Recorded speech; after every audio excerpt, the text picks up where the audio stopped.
Hello दोस्तों, स्वागत है आप सभी सहायक अध्यापकों का एक बार फिर से हमारे चैनल पर। दोस्तों, यह वीडियो आपके लिए बहुत ही इंपॉर्टेंट होने वाला है। और आज तक जो आपके मन में प्रश्न उठ रहे थे, जो सवाल उठ रहे थे, उस सवाल का जवाब आज आपको बिल्कुल सटीक मिल जाएगा। देखिए, सबसे पहला बात हम आपको बताने वाले हैं कि वेतनमान का न मिलना एक दुर्भाग्यपूर्ण कह सकते हैं बात है सहायक अध्यापकों के लिए। ठीक है, आखिर दुर्भाग्यपूर्ण स्थिति यहाँ पर क्यों हम बोले हैं? देखिए, सबसे बड़ा चीज है रोस्टर का झमेला। और हर एक राज्य हो या सेंट्रल हो, जिसमें भी नियुक्तियां होती है उसमें रोस्टर का पालन कह सकते हैं पूरी तरह से होता है। और सहायक अध्यापकों का जब वे पारा शिक्षक थे, उनका जो नियुक्ति हुआ था रोस्टर का पालन नहीं हुआ था। अब हम आपको बताएंगे। आपके मन में सवाल उठ रहा होगा कि अखबार में तो दिया था SC ST OBC सारी बातें, तो फिर कैसे कहते हैं? अभी आप देखिए, सारी बातें आपको समझ में आ जाएगी और इस वीडियो में आप अच्छी तरह से समझ जाएंगे। दूसरी बात है, सबसे नीचे देखिए लिखे हैं हमने, शिक्षा मंत्री क्यों मुकर गए थे, जानिए सच्ची कहानी। तो इस वीडियो में रोस्टर के बारे में पूरा क्लियर आपको समझ में आ जाएगा। और वेतनमान नहीं मिला, इससे कितने पारा शिक्षकों को लाभ मिला जो सहायक अध्यापक बन पाए, और अगर वेतनमान मिलता तो क्या होता, इन सारे प्रश्नों का जवाब आज इस वीडियो में आपको मिलेगा। तो छोड़ करके कहीं मत जाइएगा दोस्तों, और चैनल पर नए होंगे तो लाइक सब्सक्राइब जरूर कीजिएगा। दोस्तों, सब्सक्राइब करने के साथ साथ घंटी के बटन को अवश्य दबाइएगा, क्योंकि इसी तरह की अच्छी जानकारियां और बिल्कुल सटीक जानकारी इस वीडियो में आपको हमेशा मिलते रहेंगे। जब जरूरत होगी तो मिलते रहेंगे। तो आइए हम आपको अब डिटेल से समझाते हैं कि रोस्टर का क्या झमेला था और शिक्षा मंत्री वास्तव में वेतनमान देने से क्यों मुकर गए। तो चलिए बिना देर किए हुए देखिए, सबसे पहला बात है दोस्तों आरक्षण कोटि। ठीक है, रोस्टर का झमेला क्या है? आरक्षण आरक्षण रोस्टर का पालन नहीं हुआ। देखिए, यहां UR OBC SC ST and other में विकलांगता कोटि वगैरह आ जाते हैं। ठीक है, तो यहां पर आप जनरल, UR मीन्स जनरल सामान्य कोटि के, OBC अदर बैकवर्ड क्लासेस यानी पिछड़ी वर्ग आप जान रहे हैं, SC और ST तो आप जान ही रहे हैं। तो हम अब आपको क्लियर बताते हैं। देखिए, कोई भी नियुक्ति जब होती है, ठीक है, तो इनका पालन होता है। किसका? रोस्टर का पालन। ठीक है, रोस्टर का पालन होता है। अब रोस्टर का पालन क्या है भाई?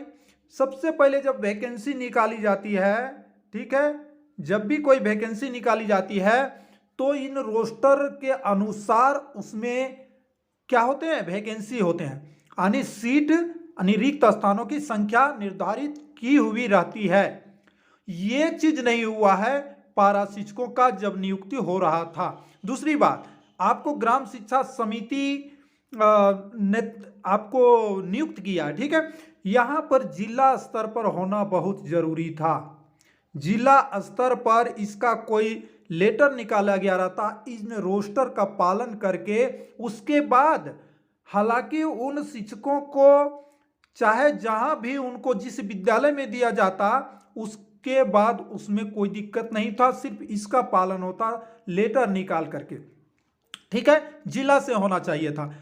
अब देखिए, आपको वेतनमान नहीं देने के पीछे शिक्षा मंत्री का कितना बड़ा राज था।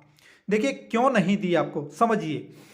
यहां पर सबसे पहली बात, वैकेंसी होनी चाहिए, यानी रिक्त पद होने चाहिए, यानी सीट होने चाहिए जिस पर बहाली होनी है। तो सीट तो आपके थे, लेकिन आपको ग्राम शिक्षा समिति द्वारा सर्व शिक्षा अभियान के तहत बहाल कर लिया गया और जैसे तैसे बहाल कर लिया गया। हाँ, सिर्फ ये कहा गया था कि आपको सामान्य category OBC SC ST other को प्राथमिकता के अनुसार लेना है। जैसे आप जनरल कोटि के हैं, OBC के हैं, कितने कैंडिडेट वहां पर आते हैं। अगर विकलांगता कोटि के हैं तो विकलांगता का खैर जिक्र नहीं है। अगर ST कोटि का कोई वहां पर कैंडिडेट आ गया हो जिसमें आपका ग्राम शिक्षा समिति के द्वारा चयन हो रहा था, ठीक है, तो ST कोटि का अगर आ गया है और एक OBC कैंडिडेट का आया, हम दो ही उदाहरण लेते हैं, एक ST कोटि का, एक OBC कैंडिडेट आ गया, एक जनरल आ गया भाई, वहां पर मान लीजिए कि एक ही सीट में चयन करना है। समझिए बात को, पहले एक ही सीट में चयन करना है, तो ST कोटि वाले जो है, ST कोटि वाले, इनको प्राथमिकता दी जाएगी कि नहीं? उस समय ये था, इतना था कि आपको ये करना है कि अगर जनरल वाले आ गए हैं, अगर एक एसटी आ गया, ओबीसी आ गया, जनरल आ गया, तो एसटी कोटि को ही वहां पर चयन किया जाना है। अगर वो उनका योग्यता है, जिस जो चीज़ का योग्यता वहां खोजा जा रहा है, चाहे आईएससी प्लस बीए, चाहे बीएससी, चाहे आईएससी सिर्फ है, चाहे इंटर है, जो भी था, तो अगर वो योग्य है, क्यों ना मिनिमम क्वालिफिकेशन अगर मैट्रिक आधार पर बहाली हो रही थी, तो मिनिमम क्वालिफिकेशन अगर मैट्रिक रखता है, भले जनरल और ओबीसी वाले बीएससी एमएससी क्यों ना करके गए, लेकिन उस समय एक प्राथमिकता था कि एसटी कोटि को आपको लेना एक सीट, लेकिन एक ही सीट है तो उसमें लेना है, लेकिन ये नहीं था।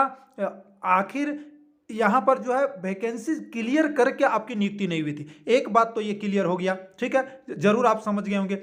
अब दूसरी बात देखिए, अगर इन रोस्टर पालन का करके अगर वेतनमान आपको देने की बात यहां होती तो क्या होता। अब देखिएगा, तो वेतनमान तभी मिलती जब इनका रोस्टर का पालन किया जाता, ठीक है। वेतनमान अभी आपको मिला नहीं है, तो शिक्षा मंत्री इसी वजह से रुके हैं। अब इस बात को समझ लीजिए क्लियर। देखिए, सबसे पहला बात है कि अब आपको क्या करना पड़ता, पूरे जो है जिलावार या फिर स्टेट में क्लियर करना पड़ता कितनी वैकेंसी है इस रोस्टर के कारण, ठीक है। यूआर में यानी जनरल का कितना हमारा वैकेंसी सीट देना है, ओबीसी में कितना था, एससी में कितना देना है, एसटी में कितना देना है, ठीक है।